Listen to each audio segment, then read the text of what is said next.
This is super fun today because this is the front door, and then there's a really beautiful bay window that's going right here. Janet Ashforth is hard at work cutting out doors and windows in her new home. There's not a lot of room for error. 8 feet is all she has to work with for the entire wall. That has to include her front door and a bay window. You gotta snap a line for that. Okay. So you just get the measurement on the top and measure to the bottom. Where's your little chalk thingy? There. Thank you, sir. You're welcome. She's hired carpenter Sean Kelly to help her build her tiny home. It'll be 300 square feet when she's done. That's 1/8 the size of the average American home. It's even smaller than many mobile units.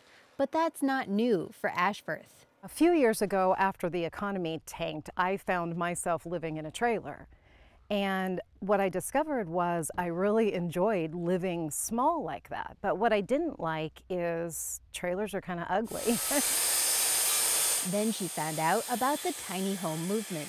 And I've been addicted to them ever since. Now Ashforth is planning to start a development of up to 50 tiny homes. She's looking at a spot in Escondido where land is relatively cheap. Here in San Diego, land is so expensive that most tiny homeowners are not going to go purchase their own piece of property to put their tiny home on.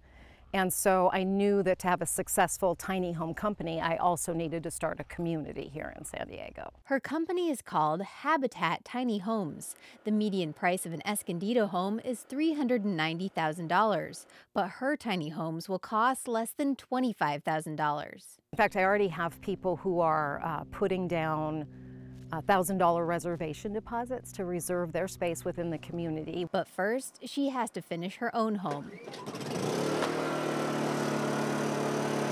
Ashforth is building her house in the yard next to a space she's renting in Escondido. Right now, she lives in 1,000 square feet, so she'll need to shrink down to 1/3 of that size. Did I mention she has a 115-pound dog? I can't prepare with him, but I've been downsizing my belongings down to whatever I feel is really just necessary. Building tiny homes in San Diego's denser areas is difficult because the city has strict parking requirements. Every apartment must have at least 1 parking space, so tiny home developments must come with not-so-tiny parking garages. That's not cost-effective.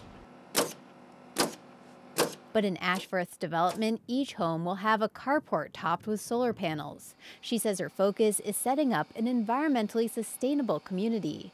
It'll be for people who want to talk to their neighbors. So, rather than having a giant home that you come home and you put up your 3-car garage and go in and never come out the rest of the night, people that are attracted to this lifestyle want to mingle with their neighbors and have that real sense of community.